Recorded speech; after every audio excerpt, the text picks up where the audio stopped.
He paid $210,000 for this express cruiser. This weekend he'll sell it for $70,000. 16 years, and the market handed back a third of the check he wrote. He's sick about it, and I don't blame him one bit.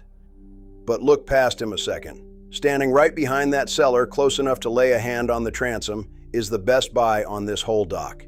And it belongs to you, not to him.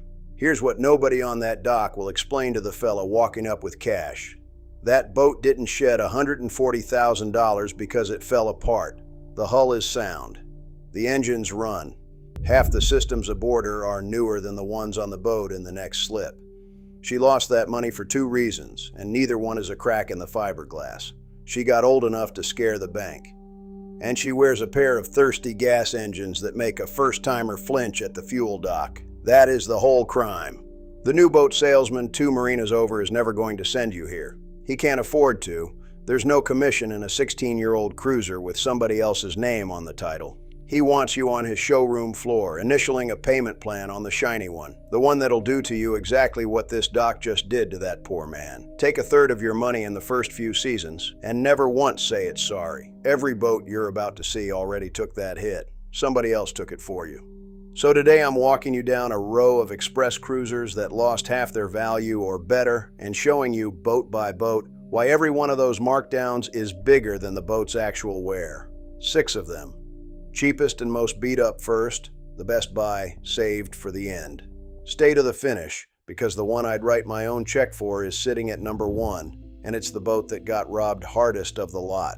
First, understand the machine doing this, because once you see it, seeing it is money in your pocket. 2 forces crush an express cruiser's price, and neither one cares whether she floats. The first is the lending desk. Most marine lenders quit somewhere between 15 and 20 years of age. Past that, a lot of banks won't write the loan at all, and the ones that will want more money down and a higher rate for the trouble. So the day a boat crosses that line, the whole crowd that shops by the monthly payment disappears. And a used boat market is just a slow auction, fewer hands in the air. The price comes down. It has to. The second force is the fuel dock. These are big planing hulls hauled around by a pair of 8-liter gas V8s, and leaned on they'll pull 30-40 gallons an hour, better than 50 flat out. A first-timer hears that and bolts. What he never stops to figure is this. The average pleasure boat in this country runs 50, maybe 100 hours a year, a dozen good weekends. Run one that little and the fuel bill is a rounding error next to the 140 grand the last owner ate in depreciation. The market prices the fear of that fuel dock as if you were going to live there. You are not. That gap between how far the price fell and how little the boat actually lost is the whole opportunity. Every boat on this list is standing in it. Let's go spend it. Number 6, the Larson Cabrio 330.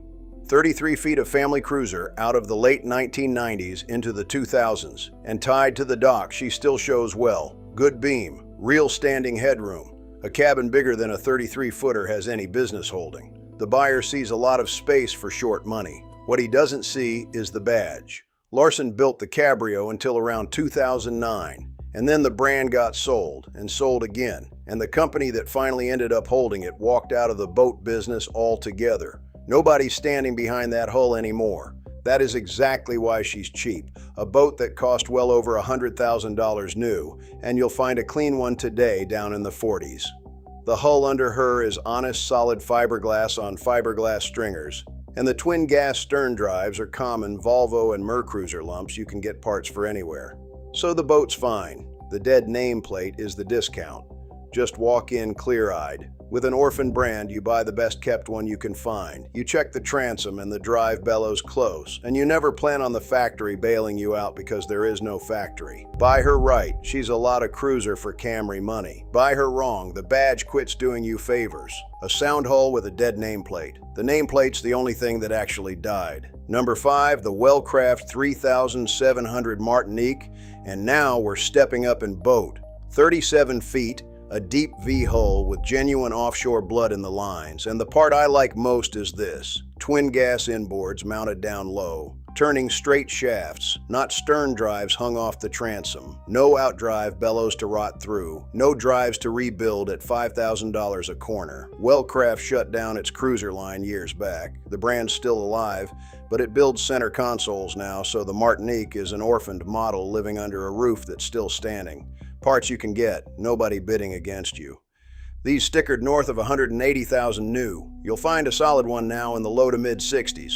Where they bite you is the exhaust. Gas inboards run cast iron risers and manifolds that rot from the inside out on saltwater boats, and one that lets go can feed raw water back into a cylinder. But that's a known part on a known schedule, 1,000 or so aside. And a boat that's had them done lately is telling you the owner paid attention. Have the surveyor pull an elbow and look. Clean, and you've bought a real seaboat for the price of a used pickup. That's the verdict. An offshore hull, priced like a runabout, because the badge stopped making cruisers. Number 4, the Four Winds Vista 348, built through the middle 2000s, 34 feet. And this is the mainstream family cruiser that every dad on the lake wanted and every bank now politely refuses to finance. Twin Volvo Penta, 5.7 gas engines, duoprop drives, a cockpit built to seat a crowd, sleeps 6 and cruises the mid-20s. New, these push toward $200,000. Today, the average one trades around 70–60% of the value gone, off a boat that mostly needed nothing but a buyer holding cash. The catch is the stern drives. Volvo duoprops are good drives, but they want their bellows and gimbal bearing maintained, and a neglected pair is real money. So you buy this one on the strength of its logbook, not its shine. Records that show the drive serviced, she's a steal. No records you walk, not because she's bad, but because you can't see what got skipped, and what got skipped is where the money hides. $50,000 of depreciation the first owner already absorbed, so that you don't have to. And that right there is the whole game with these crush price boats. Telling the one that's cheap because it's sound from the one that's cheap because it's hiding something. That's the exact line I built this playbook to help you walk. Boats worth buying takes you compartment by compartment through a boat just like that. Four Winds, what an honest logbook proves, how to read a stern drive's history off a stack of receipts, which $200 parts take a whole engine down when a seller skips them. It runs a few dollars. Set that against the $30–40,000 a wet hull or a chewed-up drive quietly takes off you, and it's the cheapest insurance in this whole search. The link's in the description, and there's a QR code on screen if you'd rather scan it. Or work it out yourself. Everything I'm telling you still holds either way. Number 3, the Rinker 350 Express Cruiser, and this is where I plant my feet and defend a boat a lot of folks look down their nose at. Rinker's a volume builder, and a certain kind of buyer sneers at that, calls it a dressed-up bayliner, waves it off. I won't let that stand because it isn't fair and it isn't true. These are solid fiberglass boats running the same Mercruiser and Volvo power that's bolted under half the good boats on this list, with a roomy cabin and a builder that earned an honest name for real boat per dollar. No, she's not crossing an ocean she was never drawn to. For weekending a lake or a bay, she's exactly enough boat and not a nickel wasted. $160,000 new back in 2007. Now, a clean one runs the high 70s, and the tired ones slip into the 50s. And the snobbery is doing you a favor. Every buyer who turns up his nose is one less hand in the air against yours. Let them go. A well-kept Rinker is one of the plain, honest bargains on this whole dock, and the only real thing wrong with her is a reputation she never earned. If you're getting something out of this, if you've started seeing the machine instead of just the price tag, do me the one favor that keeps this channel afloat. Tap the like and hit subscribe. That's the whole ask. Cost you nothing, and it puts this in front of the next fella about to overpay for a brand new one. 2 boats left. These are the 2 I'd fight you for. Number 2, the Monterey 350 Sport Yacht, and I'll say it plain, this is a genuinely well-built boat that got treated like a throwaway, and it puts a burr under my saddle. Monterey backs its hulls and decks with a lifetime warranty, took home customer satisfaction awards years running, and built the 350 like they meant it to outlast the man who bought it, because they did. 37 feet, twin big block gas, quiet and comfortable and put together right. North of 200,000 new. You'll find one now right around 90, and I've seen sound ones dip under 70. Same tired story as the rest of the row. The big blocks scared off the fuel shy, the calendar scared off the banks, and a boat built to outlive its owner got marked down like a worn-out rental. There is nothing worn out about it. The phone hardly rings on these. The seller waits and waits for the one buyer who understands what he's looking at. Be that buyer. You're not getting a discount on a lesser boat. You're getting a better boat the market forgot to charge full price for. And number 1, the boat that got robbed hardest of all, the Cobalt 360. Cobalt is the name serious boat people say with respect. Hand-finished, overbuilt, the runabout and cruiser brand that holds itself to a standard the volume boys don't even aim at. The 360 was the flagship of that line, twin 496 big blocks, a $250,000 boat the day she rolled out around 2004. Now go look. Clean ones sitting in the 80s, rough but sound ones down in the 50s. A boat that cost $250,000, built better than nearly everything else on this list. Going today for what a mid-trim pickup costs. And why? The exact same two reasons, the fuel dock and the lending desk.